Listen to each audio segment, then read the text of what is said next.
Se te vino el invierno y con eso la fila de pacientes con síntomas respiratorios afuera de tu urgencia. No te vas a querer perder el capítulo de neumonía de Código de Urgencia.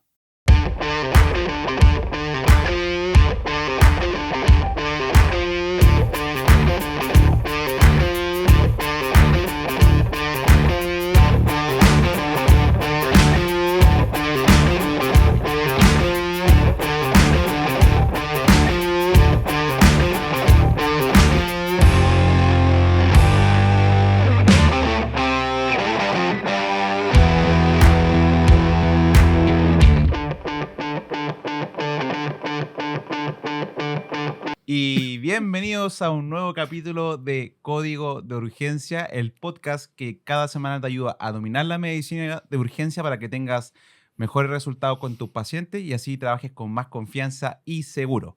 El día de hoy tenemos un capítulo de invierno, ¿ya? Así que hoy día vamos a hablar de un tema muy especial sobre la neumonía. ¿Qué les parece el tema, chiquillos? ¿Y cómo llegan a este capítulo? Fome, Oye, Nos miramos Podríamos- con cara de...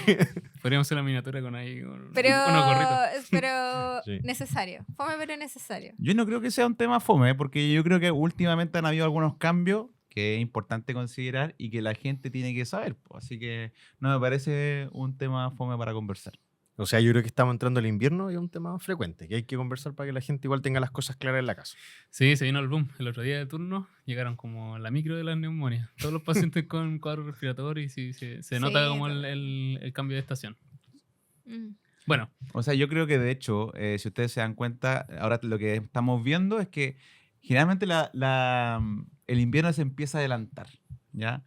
Y consideramos que cuando salga este capítulo, a lo mejor sea de mucha utilidad para las personas haber escuchado esto. Así que no se lo pueden perder. Eso. Ojalá no lo usamos en verano. Po.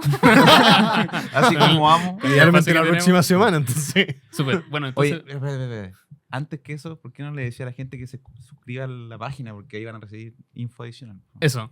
Para todo el público, suscríbanse a nuestra página web www.códigodeurgencia.com, ¿cierto? ¿Y Para qué todo van a el mundo. recibir ahí, Gerson? Van a ver material adelantado de los capítulos y también con el correo vamos a mandarle ahí algunos artículos, novedades. Gratuito, así que ya lo saben.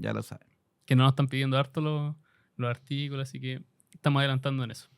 Sí, Súper, entonces vamos a empezar a hablar de este tema y primero preguntarle a Jessica cuáles son los errores comunes o frecuentes que se ven en el contexto de atención de servicio de urgencia cuando nos enfrentamos a un paciente que tiene alguna consulta por un motivo que dice que tiene disnea o tos con expectoración y nos planteamos que puede tener una neumonía. ¿Cuáles son como los errores frecuentes? Mira, nosotros en medicina ya hemos dicho un poco que trabajamos como con grandes síndromes o motivos de consulta. Los agrupamos de esa manera. El paciente que se presenta con síntomas respiratorios altos o paciente con disnea en la urgencia, hay que considerar que puede deberse a muchas patologías o a múltiples sistemas. No necesariamente un paciente que tiene síntomas respiratorios de disnea va a tener una neumonía. Recordar que la disnea, por definición, es la sensación subjetiva del paciente de falta de aire. Y eso puede deberse, por ejemplo, a una patología cardíaca, ¿cierto? Tromboembolismo pulmonar, incluso patologías no respiratorias. Una crisis psicógena o incluso un cuadro abdominal puede dar un poco de disnea. Entonces, no anclarse precozmente al diagnóstico y considerar la mayor cantidad de diagnósticos diferenciales, recabar al máximo la historia clínica y el examen físico, que son las herramientas. Medida desesperada número 1, Eso siempre historia conversar con la clínica, gente. medida desesperada número 2, examen Examinar. físico. Y bueno, y los estudios adicionales. Y en relación a eso, también cometemos varios errores. En confiar mucho en la radiografía de tórax o creer que todo es neumonía o que nada es neumonía, porque cometemos los dos errores. Digamos, vemos a veces radiografías que decimos estaba completamente normal, no tiene una neumonía, y muchas veces tampoco somos expertos en radiografía. Además, Pelados puede hablar un poco en relación a ello. La sensibilidad no es muy buena tampoco en relación a la radiografía para el diagnóstico de neumonía. Hay muchas cosas que se nos pasan. Incluso los radiólogos, habla que el 15% de los radiólogos se les pasan algunas neumonias que son pequeñas y Sí. también tiene que ver con otros factores Bueno, hace también. poco roté por radiología y ellos mismos reconocían que de todos los exámenes que se toman y de todos como los órganos que se evalúan, tórax y la verdad que las imágenes importa mucho la correlación con Con la la clínica. Con la clínica. clínica. Correlacionar Porque- con Correlacionar clínica. con Claro, clínica. porque una hemorragia alveolar se ve igual que otra patología, así etcétera. es. Entonces es Sí, difícil súper interpretar el importante. tórax. Y además muchas imágenes parecen neumonía, pero son otra patología, ¿ya? Entonces, como dices tú, siempre es importante la clínica. O sea, claro, el diagnóstico de neumonía tiene que ver con infiltrado, ¿cierto? Con foco de condensación, pero asociado a una clínica. Fiebre, tos, síntomas respiratorios altos o a veces otros laboratorios también alterados. Entonces, la clínica es súper importante. Y otros errores comunes que se cometen es tomar exámenes de más. Eso yo creo que es súper importante también en la urgencia. Muchas veces en el afán de repente de apurar un poco la situación, no se hace una historia adecuada, no se examina adecuadamente al paciente y se piden exámenes de más. Recordar que muchas veces el diagnóstico de neumonía es solo clínico, vamos a requerir a veces una imagen basal y algunos exámenes muy básicos para definir en el fondo cuál va a ser la disposición del paciente, pero no necesitamos otros exámenes adicionales como de repente a todos los pacientes con dímero D, ¿cierto? Angiotac. O angiotac, o la señora neumonía, obvio le duele el pecho, pidámosle tropo también. Entonces nos empezamos a encasillar dentro de múltiples patologías y finalmente nos vamos a perder. Recordar siempre lo más importante de la clínica y de acuerdo a eso vamos a pedir los exámenes de acuerdo a lo que estamos pensando en forma posterior. Y otro error tremendo, yo creo que quizás el más grave en relación a esto es dejar antibióticos de más, ¿ya? Mm. Sin tener claro el germen o ni siquiera hacer el ejercicio mental de decir cuál es la primera posibilidad de agente etiológico en este grupo de personas, de acuerdo a los factores de riesgo, de acuerdo a los exámenes, etcétera, etcétera. Y eso ha creado una gran resistencia de los antimicrobianos. Entonces, es súper importante, además que recordar que estos agentes no están exentos Complicaciones. de complicaciones y efectos Claro. adversos. Y muchas veces los pacientes que le dejamos antibióticos son pacientes adultos mayores, que tienen cierta gastropatía, más encima le dejamos corticoides, y no es infrecuente que lleguen después o con diarrea o con cuadro de hemorragia digestiva. Claro. Entonces, no es tan inocuo dejar antibióticos a todas las bronquitis, ¿cierto? Que muchas veces no requieren o son una patología de causa viral. Sí, Hay una presión totalmente de acuerdo. asistencial igual de los pacientes, Sí. sobre todo en ¿Por qué consultas no me de- deja antibiótico? Primer Claro, día de porque moco, es como antibiótico. que quieren si consultan es antibiótico. porque el paciente no eres buen médico si no le dejaste algo. Exactamente. Entonces hacer esa Sí. Oye, educación puro de que a veces... paracetamol, puro Claro. paracetamol. Sí, pues. O sea, un Sí, inhalador, solo un inhalador. Y Sí. lo otro es que, claro, o sea, depende de la situación epidemiológica. Por ejemplo, nosotros vemos, sobre todo al inicio del pic del invierno, hay Mm. muchas patologías que son en la mayoría virales. Sí, en muchas Entonces, enfermedades, ahí no hay viral. claramente un beneficio de dejar antibióticos. Mm. Y como dice Jessica, cuando uno agrega antibióticos también puede agregar efectos adversos también. Mm. Sí. Sí, en relación a eso, no sé, Nico, ¿qué nos puedes decir? ¿Qué es lo que tú recomendarías a nuestros auditores? Si están sospechando una neumonía, ¿qué es lo que tiene mejor rendimiento? ¿Qué es lo que nos sirve para hacer el diagnóstico? Sí, mira, bueno, como hay muchas cosas que tú ya las adelantaste y que yo estoy totalmente de acuerdo. Cuando ustedes se acuerdan, probablemente en el pregrado, cuando estudiaron neumonía, y todavía en todas las guías clínicas dice que el diagnóstico de neumonía es clínico y radiológico. Y eso todavía lo siguen diciendo la mayoría de todas las guías clínicas y los consensos. ¿Ya? Pero existen ciertas particularidades de las cuales vamos a hablar hoy. La primera, ya la Jessica mencionó, es que la correlación radiológica muchas veces en la radiografía de tórax, que es el examen que más tenemos a mano, hay un 30% de posibilidades que se te pase una neumonía solamente por el hecho de que la radiografía no es 100% exacta ni sensible. Entonces, esa es la primera consideración. Lo segundo son los síntomas y los signos clínicos. Fíjense que si ustedes revisan, cuando ustedes van a ver, oiga, ¿cuál es la clínica característica de una neumonía? Obviamente es un paciente que tiene fiebre, tos, puede tener esputo o aumento de la tos con expectoración con esputo, puede tener un dolor dorsal y dificultad respiratoria. El problema de esto es que los likelihood ratio de cada uno de esos signos, la mayoría no supera un 2. La fiebre tiene un likelihood ratio de 2.4 y es como el mayor con respecto a los síntomas. O sea, si ustedes se acuerdan, cuando el LR es mayor a 10 puede ser muy útil para confirmar una enfermedad. Y en este caso, tener que el mayor sea 2 lo hace tremendamente pobre, ¿ya? Y por otro lado tenemos el examen físico, ¿ya? Y en el examen físico, el metaanálisis más reciente del 2019 también dice que por ejemplo, lo típico son, obviamente, los crépitos, Mm. la matidez, ¿cierto? A la percusión, está también la agofonía. La ¿Ya? egofonía lo nombran como lo que tiene el mayor Mayor, LR. exacto. Claro, entonces, ¿Qué es la el- egofonía? bueno, Yo no recuerdo, señor, en esta Justo- etapa de mi vida. ahí tenemos otro problema, porque cuando ustedes están examinando en la urgencia, nosotros tenemos ciertas dificultades, como por ejemplo... No hay fonendos. No hay fonendo, no. Ya. Hay fonendos No con seas una, con, fonendo, con no una somos tan oliva, pobres. con una oliva. Pero el problema es que usted de repente escucha mucho el ambiente que está alrededor de la urgencia y te impide escuchar correctamente, por ejemplo, un Diga examen pulmonar. 33. por ¿Cachai? ejemplo. Claro, diga 33, diga 33. Después, hacer la matidez, probablemente, si usted tiene como un box solo, cerradito, ¿cierto? Y que no hay ningún otro Claro. ruido, va a poder sentirlo. Pero La eso tampoco es la urgencia, situación no. de la urgencia.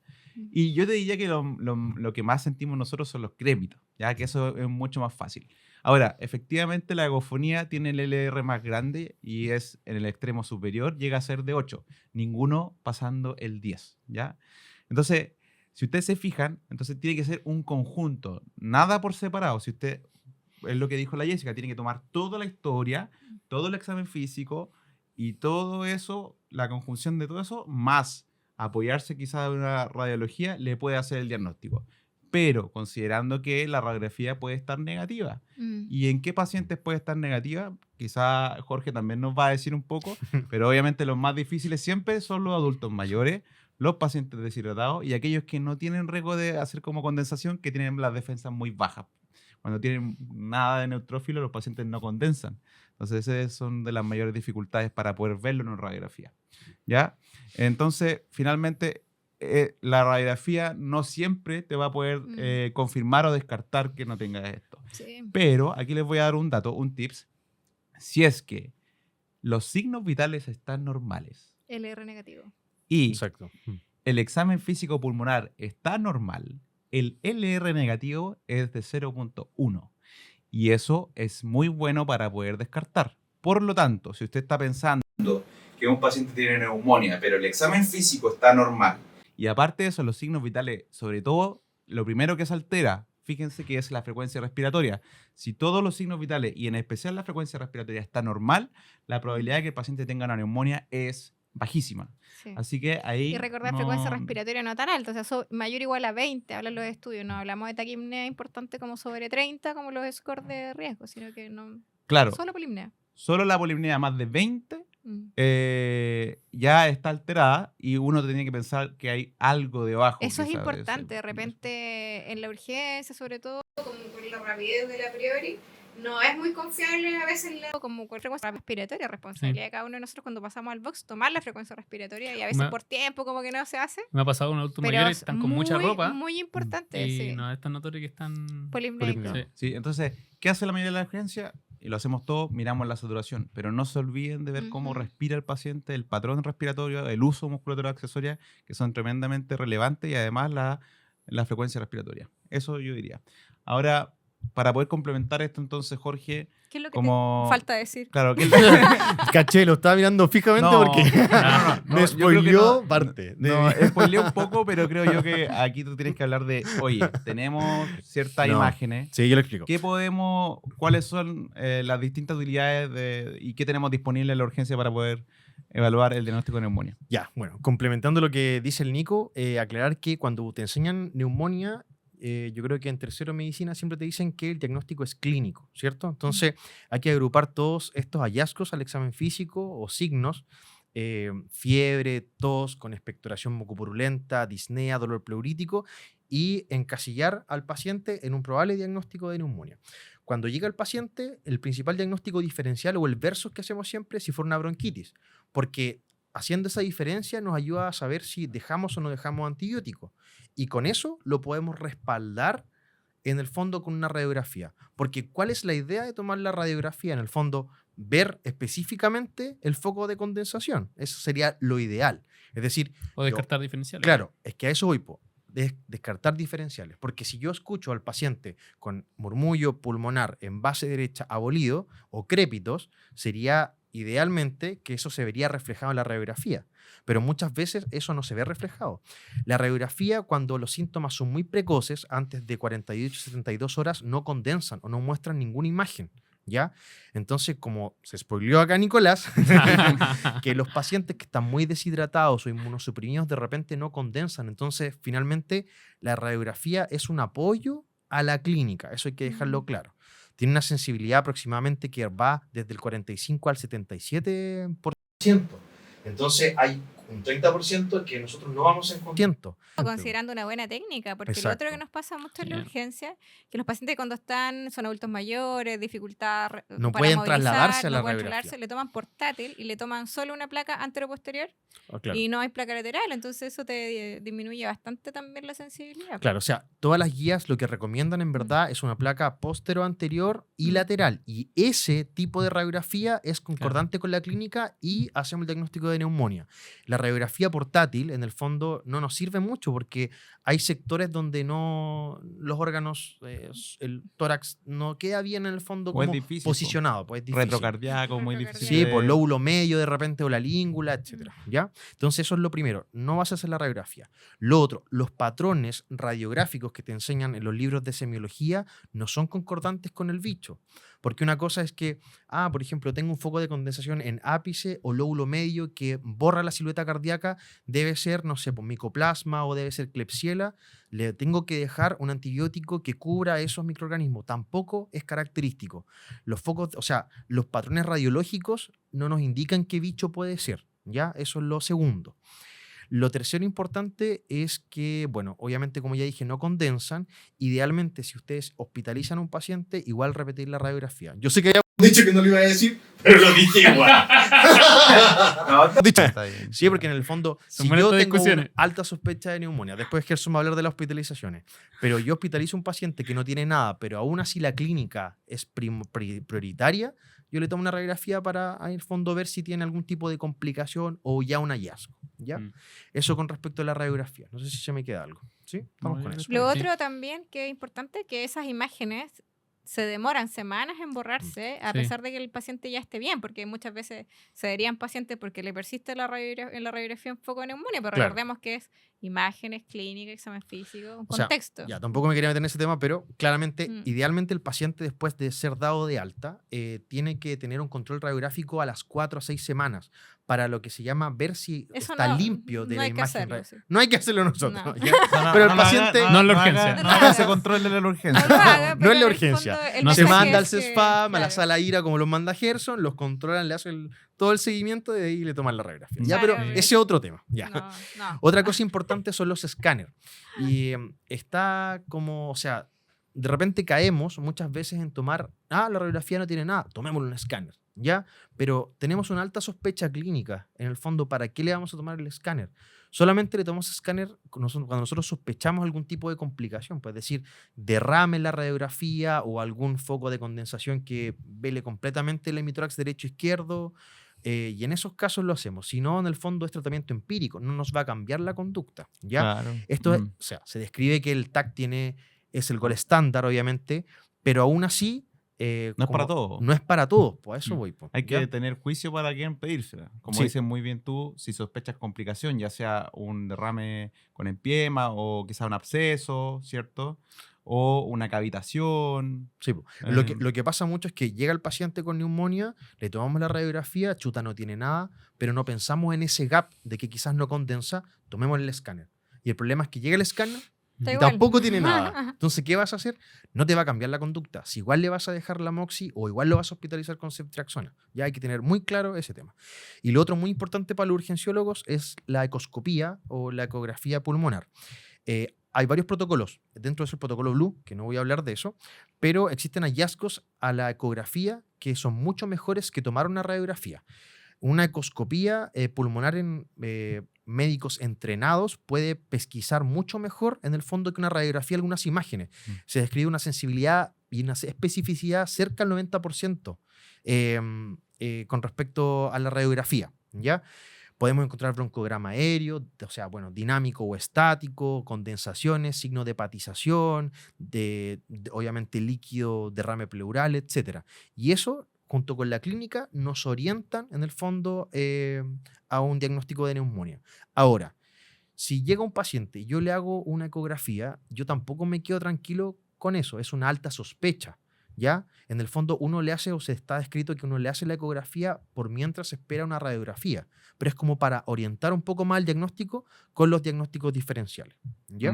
Sí, Eso con bueno, respecto a las imágenes. súper. No sé si está bien. No, Veo creo ahí que al Nico con cara de bien, bien, no, bien. No, creo que la discusión estuvo correcta y los mensajes quedaron súper claros. Sí, exacto. Entonces, Y es un llamado también para que la gente también se pueda entrenar en ecografía pulmonar, porque como dijiste tú, en mano entrenada es mejor que una radiografía.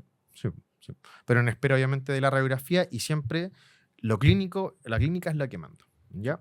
Después de que tenemos al paciente entonces donde ya tenemos una posible diagnóstico, ya dijimos, este paciente tiene neumonía. Hay que ver la disposición, en el fondo, si lo mandamos para la casa o si lo dejamos hospitalizado, y eso es lo que nos va a hablar Gerson ahora como de los scores para ver cómo los mandamos para qué lado. Antes del capítulo ya estamos discutiendo esto, así que son Una pelea. Son sabrosas estas Por eso nos discusiones. demoramos. Bueno, hay dos grandes cosas. Está lo que siempre hablamos de la gestalt clínica, que es en el fondo la apreciación que tenemos cuando estamos viendo a este paciente y considerando todos los factores de él, no solo lo clínico, sino también lo social. Y están muchas herramientas que se han desarrollado a través de los años con SCORE y que nos permiten como estratificar un poco. El primer concepto es que ninguno de los scores que vamos a pasar a hablar ahora reemplaza a esta apreciación clínica. O sea, nosotros somos el que estamos viendo al paciente. El paciente puede que tenga puntuación de 0 y que te diga, el score te diga ambulatorio, pero resulta que no va a ser capaz de tener ingesta oral, o no va a haber alguien que le va a proporcionar cuidados especiales, o no va a tener la capacidad de controlarlo en 48 horas. Entonces es un paciente que quizás, aunque te dé el puntaje 0, tú vas a tener que tener otras consideraciones con ese paciente. Dicho esto, hay una serie de scores que se han desarrollado. Uno de los más famosos, el CURV-65, que tiene una variante igual que el CRV-65. Tenemos el ATS-ITSA, que también lo vamos a hablar, que es uno de los más recomendados por la guía chilena. Y está el PCI, un poquito de cada uno. El CURV, súper utilizado. Vamos a hablar un poquito de cada uno. El CURV, súper utilizado.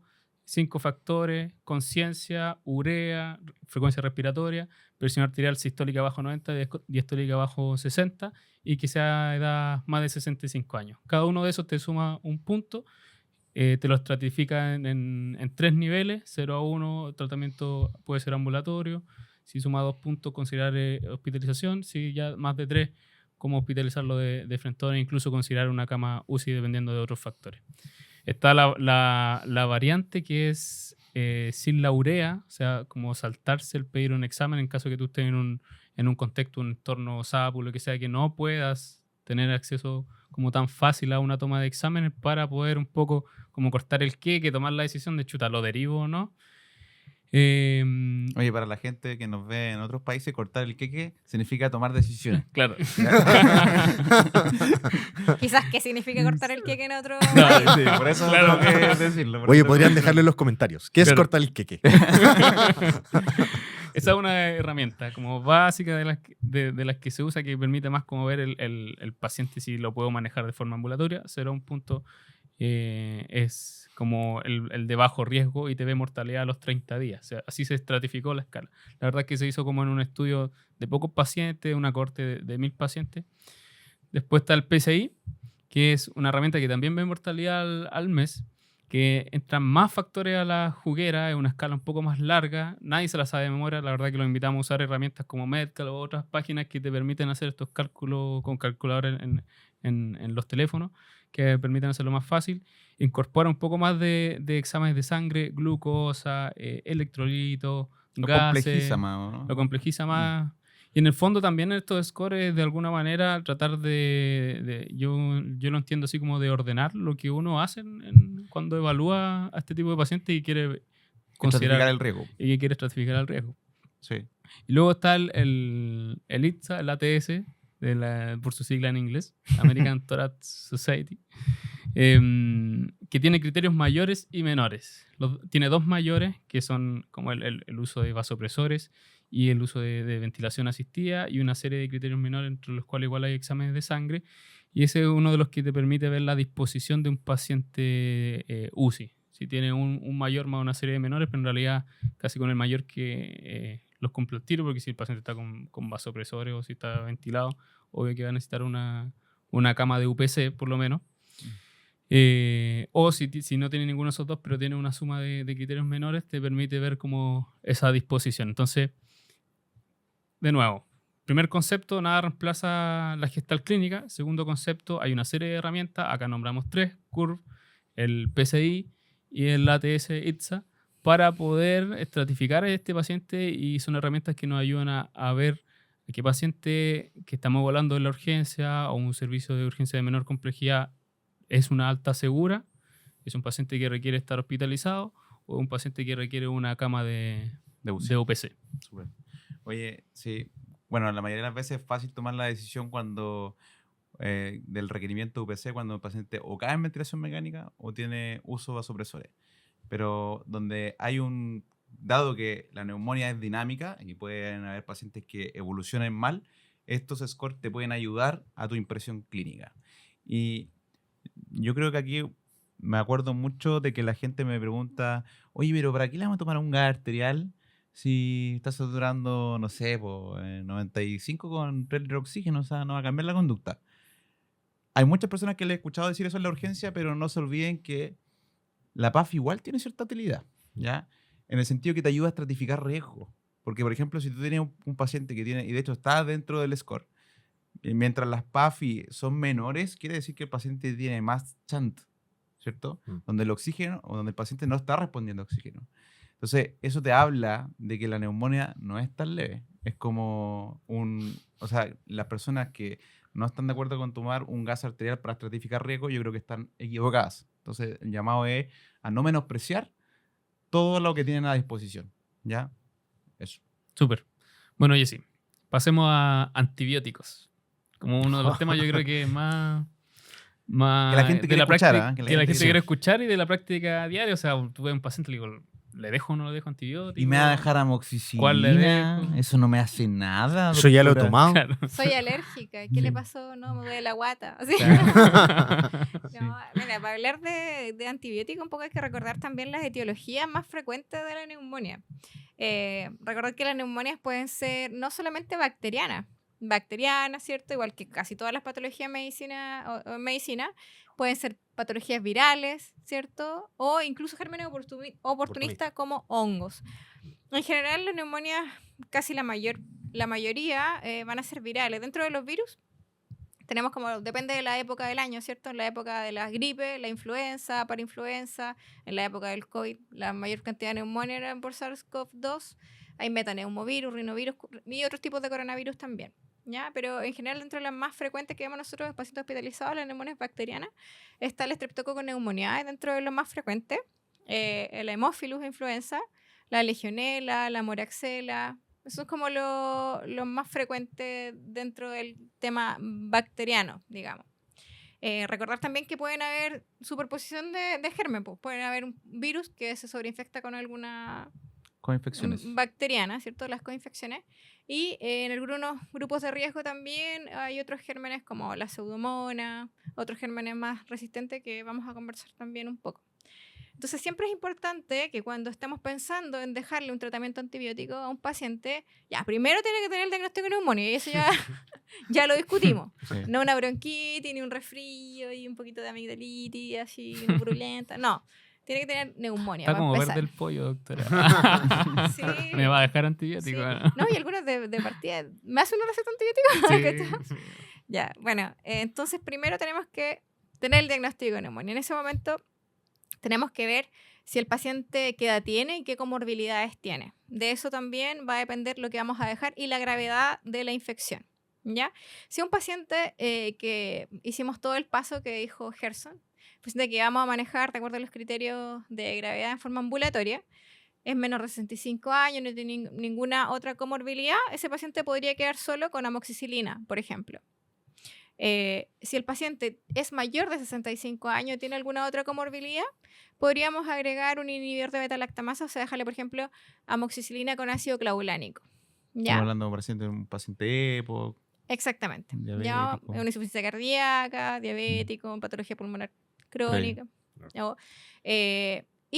Aquellos pacientes que van a quedar hospitalizados, depende si el paciente, el nivel de gravedad que tiene. Si es un paciente que va a ir a sala básica, pudiera solo quedar con una cefalosporina de tercera generación. ¿Ya?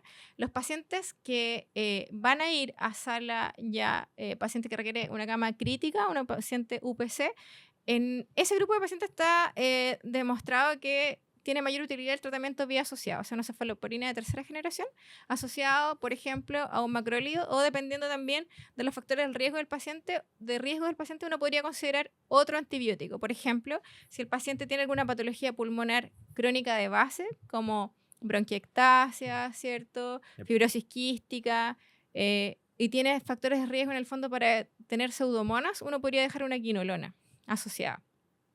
En otro grupo de pacientes que son ya un poco más específicos, está el riesgo de tener un Staphylo aureus meticilino resistente, que son menos frecuentes, pero hay que considerar los pacientes que ya han tenido, por ejemplo, hospitalizaciones en UCI previa y que han tenido cultivos positivos para este germen, o que son pacientes, por ejemplo, que se dializan, que usan catéter, con infecciones importantes de partes blandas, que tienen mayor riesgo de este tipo de gérmenes, y en ese caso habría que agregar vancomicina o linezolid, ¿ya? Entonces, haciendo un poco de resumen, tenemos que considerar varias cosas, ¿cierto? Si el paciente va a ser ambulatorio, va a estar hospitalizado, si el paciente va a requerir una cama básica, una cama crítica, o si tiene riesgo de algún otro tipo de germen, como pseudomonas, gérmenes Staphylo meticilino resistente, o en el grupo específico también de pacientes inmunocomprometidos que pudiera tener alguna germen oportunista, como hongos, por ejemplo, el Pneumocystis jirovecii, que es como lo más frecuente en los pacientes HIV, o otro tipo de infecciones oportunistas que van a requerir un tratamiento específico. Entonces yo diría que esas son las cosas como más importantes en las cuales tenemos que fijarnos. Obviamente si no tenemos un cultivo en el momento, obviamente esto... Claro, o sea, asumiendo que todo esto es empírico, estamos en la así, urgencia. estamos hablando de tratamiento empírico y la muy idea siempre es susceptible. ir decalando al tratamiento antibiótico más adecuado de acuerdo al germen del paciente, pero acá no tenemos un cultivo, son pacientes que están ingresando al servicio de urgencia. Sí, pues, y la toma de decisión de con qué antimicrobiano empieza es importante. Así que, Sí. oye, solo como unos como refuerzos de las cosas que dijo la Jessica. No tenga miedo de usar amoxicilina Sola. sola, porque la verdad es que la resistencia, al menos en nuestro país, del Streptococcus pneumoniae a la penicilina es ínfimo. Yo diría despreciable, es cercano o sea, la susceptibilidad es mayor al 95%, entonces no tenga miedo a usar solo amoxicilina. Lo segundo, la importancia de dejar antibióticos asociados cuando es grave, que ya lo hablamos en el capítulo también de que es aplicable para un paciente séptico, que lo hablamos también en el capítulo de sepsis, si que no lo ha visto, vaya a verlo. Y lo que está en discusión, Jessy, no sé si has escuchado un poco de si usar o no vías asociados en un paciente que va a sala básica. Sí, eso tampoco hay un acuerdo de acuerdo a una evidencia fuerte en relación al tema. Sin embargo, si tenemos una alta sospecha de un germen atípico o evidencia microbiológica, uno pudiera asociarlo. No hay ningún pecado en eso, pero en general las recomendaciones es que no es necesario agregarlo. Perfecto. De regla, en el fondo. Sí, de acuerdo. Eso puede ser parte del trabajo de estudio microbiológico en sala. Eso. Sí. Súper. Oye, y en relación a Nicolás. Se me olvidó la pregunta. No, sí Oye, lo recuerdo. para variar la Jessica, Es que vienen estoy cómo está. Está posturno. siempre posturno. Está ¿ah? posturno. Pero aguanta siempre. Sí, siempre se ve Oye, así como no posturno. Pero nos cambiaron de turno, así que ahora tenemos menos Como- topes de horario. Ahora aquel- Gerson está en mi turno. Sí. Pero por corto, porque voy a estar un mes acá y después parto. Oh. Oh. Como aquel amigo cirujano que siempre me dice, está fabulosa, Jessica, fabulosa. Y yo así, chupé. Ya, Sí. Nico, hemos hablado un poco del tema de cuando tenemos microbiología o no tenemos microbiología. Acá en el hospital regional, somos un hospital, para la gente que no nos conoce, que tenemos muchos chiches, muchas herramientas, los matones del regional tienen todo. Y otra cosa es con guitarra, po. Acá tenemos panel, film array respiratorio, lavado bronquialveolar, Galactomanano. galactomanano. El otro día Tenemos pedí galactomanano. antígenos urinarios, hemocultivo. ¿Qué hago en la urgencia? ¿Qué hago en el SAPU? ¿Qué hago en el consultorio, en el hospital periférico? En ¿Qué el hago sapo acá? pidiendo galactoma. ¿Qué herramientas tenemos o qué recomendarías tú? Porque en el fondo hay que estresarse si no tengo un FilmaRight, por ejemplo. No, para nada, no hay que estresarse. A ver, lo primero que ya lo adelantaste un poco, es todos estos exámenes se demoran. Sí. Por lo tanto, para tomar conductas en urgencia, no son tan válidos porque tú vas a tener que tomar conductas empíricas, ¿ya? En Ya. base a lo que habló la Jessica, la epidemiología, la gravedad, ¿ya? Pero no quiere decir que no tenga que tomarlos si es que los tiene disponibles, ¿ya? Eso no quiere decir. Ahora, ¿son útiles? Sí. Vamos, digamos, como de lo más general a lo más particular. Cuando un paciente está grave, la idea es hacer todo lo posible para poder aislar el microorganismo, ¿ya? Cuando el paciente está grave. Eso quiere decir que si el paciente está grave va a necesitar los hemocultivos, ¿cierto? Va a necesitar también un cultivo de expectoración, va a necesitar antígeno urinario, puede usarse la serología para ver como atípicos y obviamente si es que estamos en una situación epidemiológica o si el paciente está grave, debería tener un estudio incluso de PCR viral, ¿ya? Ya sea como con serología viral o PCR viral, ¿ya? Grave, llámese un paciente que va a ir a OPC. ¿cierto? Grave un paciente que haga OPC. O sea, si el No- paciente no va a ir cama a OPC, básica. no está en discusión no tomar los hemocultivos en la urgencia. Ya eso lo sabemos. Mm. ¿Ya? Y también de tratar de tomar todo lo que usted pueda tomar en la urgencia. Porque Mm. si bien no son cosas que usted le va a ayudar a tomar decisiones, sí le va a ayudar al Después. colega que, digamos, que va a recibir y va a tratar al paciente para poder tener el antibiótico que más le va a servir a ese paciente. Cuando ¿Ya? cuando la Jessie lo vea en la UTI, igual. Claro, cuando la Sí, Jessica, no. por ejemplo, salga del turno de la urgencia, Urgencia. le vea en la UTI, Le va a servir. o pelado también, que le sirve, ¿ya? Si el paciente no está grave y va a ir a una sala básica, obviamente también se recomienda un estudio microbiológico, pero hay más tiempo. O sea, Mm. de hecho, el rendimiento del hemocultivo en esos pacientes no es tan alto, ya es como cercano al 20%. Pero cuando lo tienes positivo, obviamente te ayuda, ¿ya? Pero tampoco es un pecado que ese trabajo se haga en sala de medicina, entendiendo que se tiene que hacer igual, ¿ya?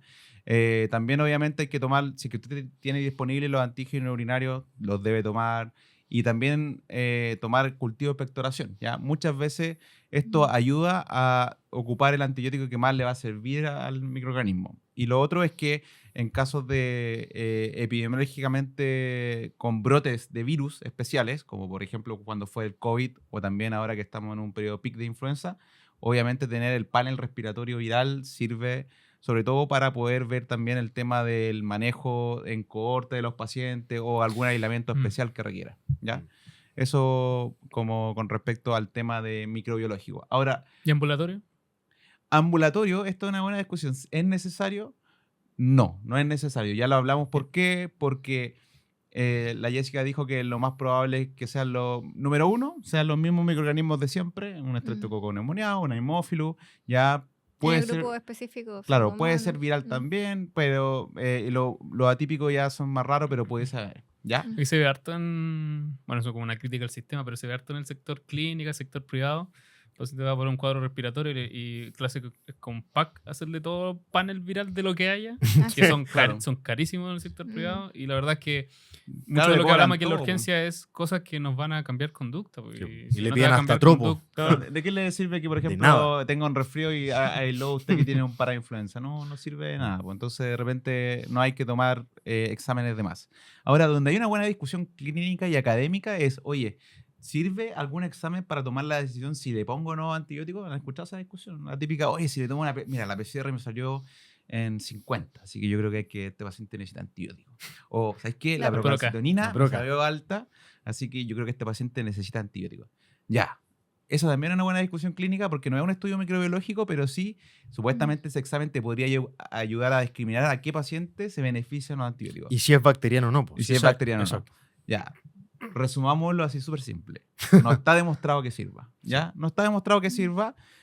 Ya la PCR está archidemostrada, la proteína C reactiva que se sintetiza en el hígado, está archidemostrado que no sirve para tomar esa decisión. ¿Ya? Porque puede elevarse en casos de virus o también bacterias. Otras patologías no infecciosas. O otra patología no infecciosa. La procalcitonina es como ahora lo que está más en boga de usar, ¿ya? Para...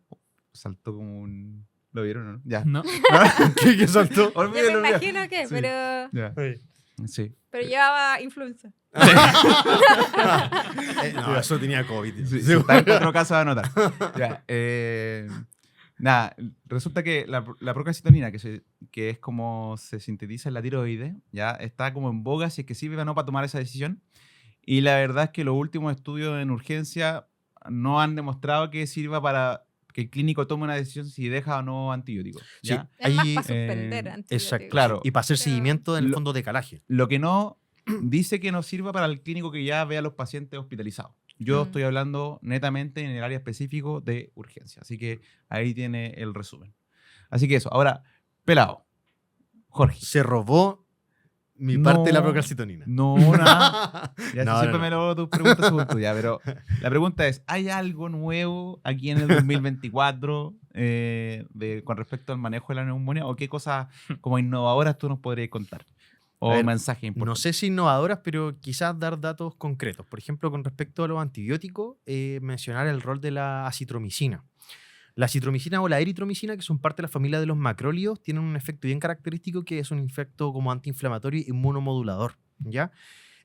¿A qué me refiero? Que está demostrado de que en cuadros infecciosos respiratorios ayudan a disminuir la cascada inflamatoria y a la formación de citoquinas. ¿Ya? Esto ayudaría a mejorar la clínica y también tienen un efecto que es que hace broncoconstricción. ¿Ya? Disminuye en el fondo las obstrucciones, la disnea y la clínica en este caso. Las secreciones bronquiales también.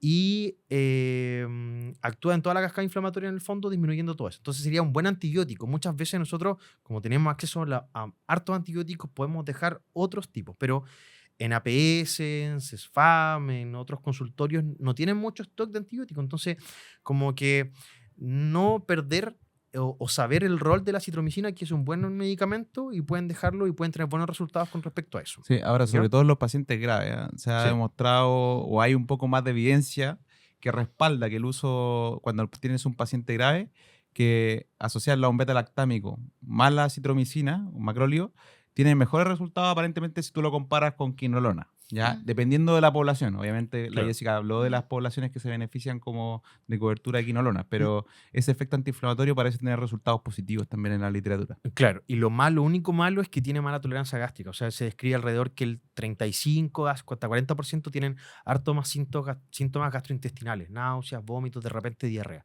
Así que de repente asociarlo a algún inhibidor de bomba de protones sería bueno, si es que lo vayan a dejar.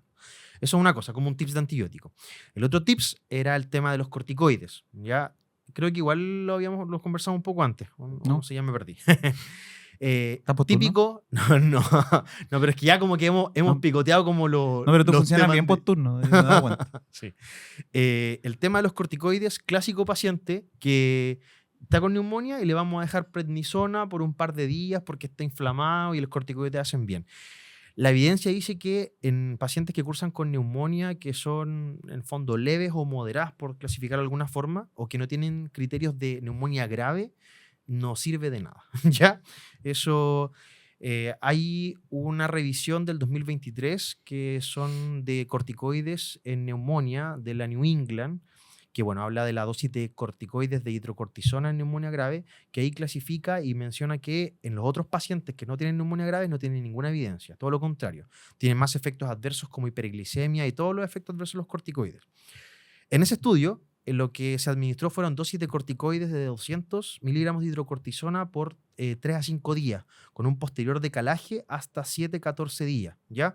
Y es la única evidencia que tiene en el fondo en este tipo de pacientes, ¿ya? Ahí sí podemos dejar corticoides. Así que para la gente en la casa, no dejar más prednisona por 5 o 7 días porque en verdad no le ayuda en nada y puede aumentar todas las complicaciones que lleva los corticoides en sí, ¿ya? Sí, súper. Eso uno.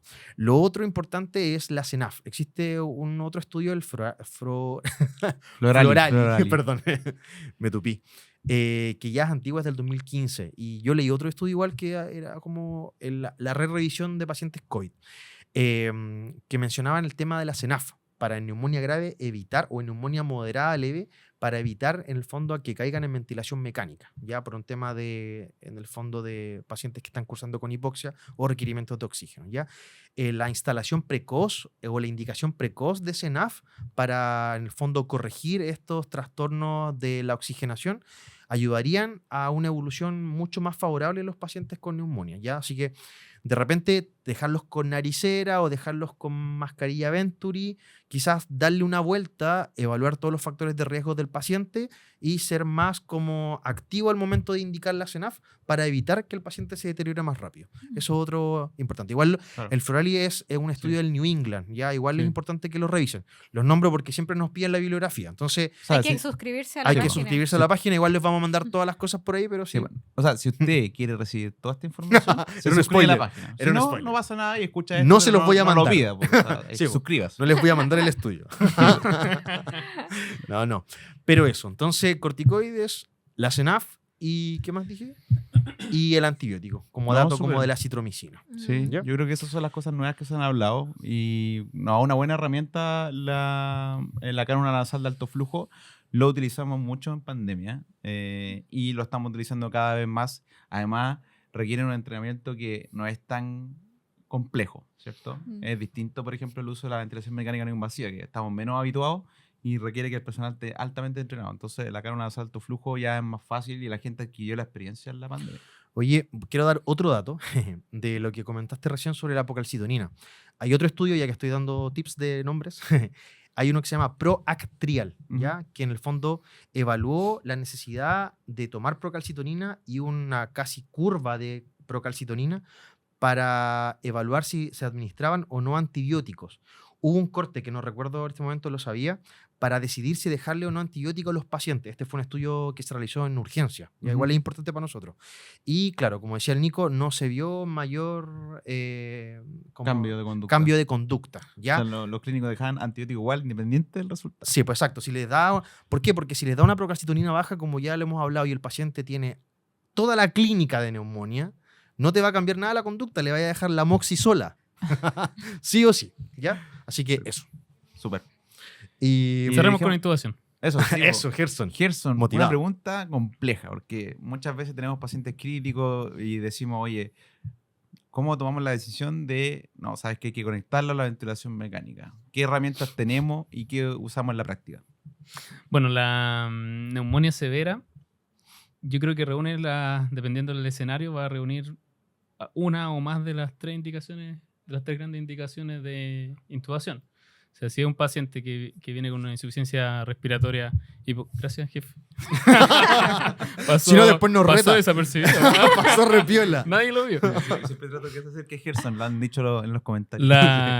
Si un paciente que tiene una insuficiencia respiratoria hipoxémica, que llegó desaturando, quizás iniciaste con naricera, llegaste al tope, no funcionó, pasaste a mascarilla con reservorio, no funcionó, un paciente que ya con ese tipo de aporte no invasivo no va a responder, tiene una clara indicación de intubación. Después- Hipoxemia refractaria. en el fondo. Claro, hipoxemia refractaria. Después está el paciente, este mismo paciente con neumonía, sea un adulto mayor, puede venir comprometido de conciencia. De hecho, no lo mencionamos mucho, pero si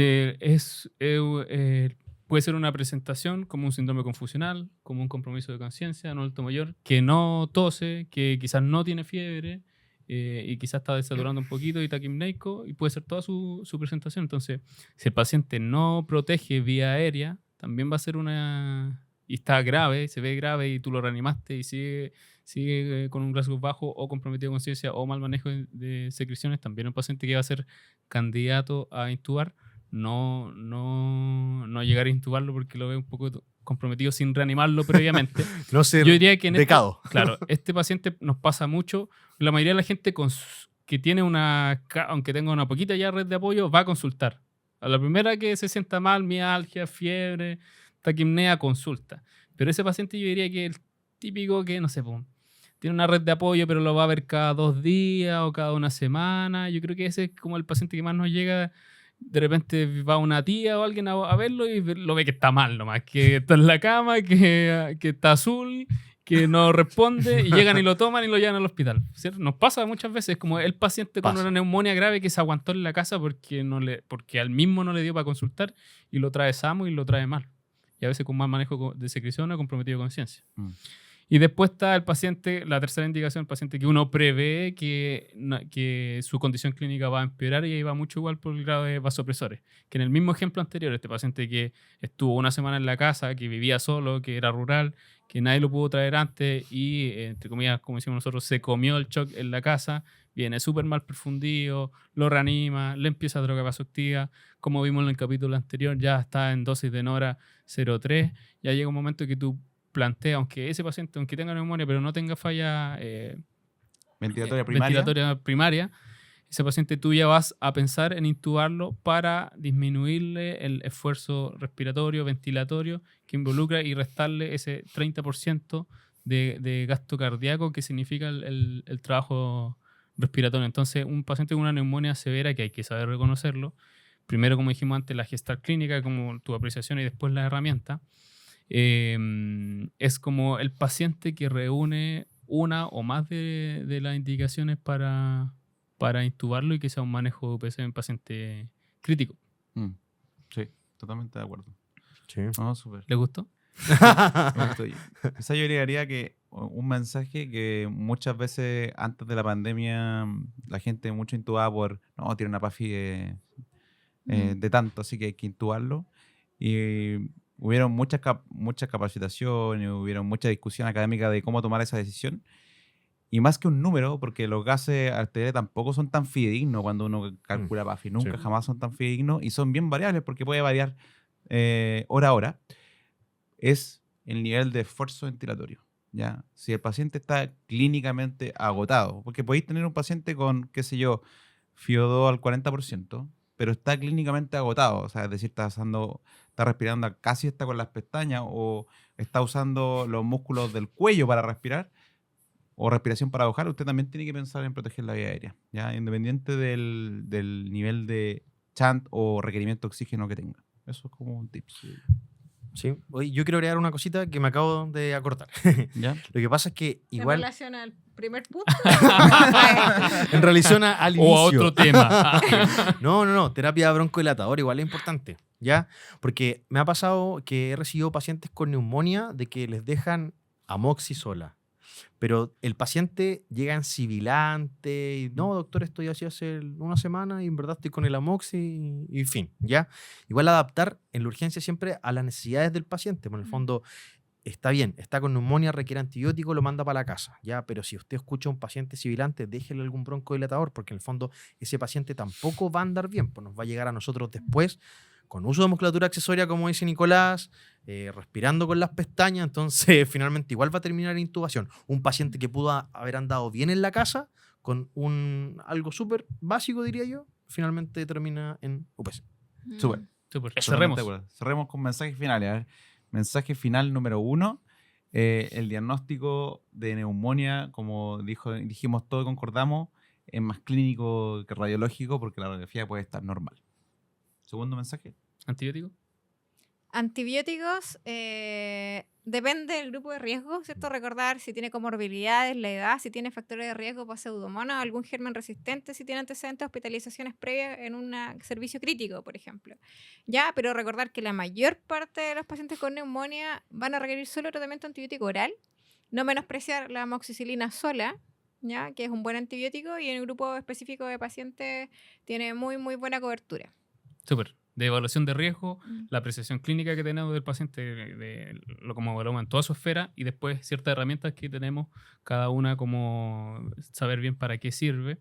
Tenemos el CUR, tenemos el PCI, tenemos el ATS ITSA, y también quería mencionar, saber bien igual, hay estudios que hablan cortito de la duración de los síntomas en un paciente con neumonía. O sea, alguien que tú ya lo diste de alta, está demostrado que la fiebre puede durar 2-3 días, por ejemplo, los infiltrados de radiografía pueden durar 30 días, la tos puede durar 14 a 21 días, entonces un paciente, si tú ya lo estratificaste y el paciente te reconsulta, pero está dentro del rango de esperable de aún no resolución de esos síntomas, si es que no nota una empeoría de los signos vitales del examen físico, la verdad es que continuar la terapia. ¿Ya? Ujú. De acuerdo. ¿Y pelado? Y un cuarto punto, la prevención. Un llamado a la casa a la gente que tiene que vacunarse. Ya, la vacuna contra la influenza ya Que se está abrigue. disponible. Ya, Que se abrigue. que se abrigue Faltan safrán. como hijito único. Faltan Como safrán. hijito único. Sí. Bueno, No, Limonada, no, pero fuera el limonada. deseo, sí, po. Manden Que zafadas. muchas veces Inventó la dupla. muchas veces. Ya, pues, pónganse en serio. Que muchas veces se vacunan justo en julio, po. Sí, Entonces pues, la no, vacuna po. no les sirve de nada. Tienen que vacunarse antes del inicio de temporada invernal. Eso, y recordar que los mayores de 65 años tienen una vacuna neumocócica una vez al año, que igual nunca se la administra. Así que los invito a que vayan al vacunatorio. Total, ya estamos acostumbrados a tener vacunas. pues, Sí, ya pues, no- una más, una una menos. más, Y la una del menos. COVID, la del COVID. Sí, eso, sea, estupendo. Creo que estamos por hoy. Eso ha sido todo, pero no se olvide de suscribirse a la página porque ahí va a recibir toda la información. Yo les voy a mandar adicional. los papers. Oye, y aprovecho de dejar en los comentarios, vamos a hacer un top 10 de comentarios haters para los que Han tenido unos bien Sí, entretenidos. hay algunos bien Sí. entretenidos. Estamos pensando, si a usted le gustaría que hiciéramos un ranking de comentarios haters, nos avisa, pero... Sí, es que es muy interesante. Sí, eso. hay algunos que se ponen a pelear entre haters. ¿Quieren más hate? Hay ramas de Sí. haters. Sí, sí, hay ramas Oye, de y no se olviden dejar los comentarios qué es para usted, si es de otro país, qué es cortar el queque. Sí, eso. Así que un abrazo y nos vemos en el próximo de tu capítulo de tu podcast favorito, Código de de Urgencia. Urgencia.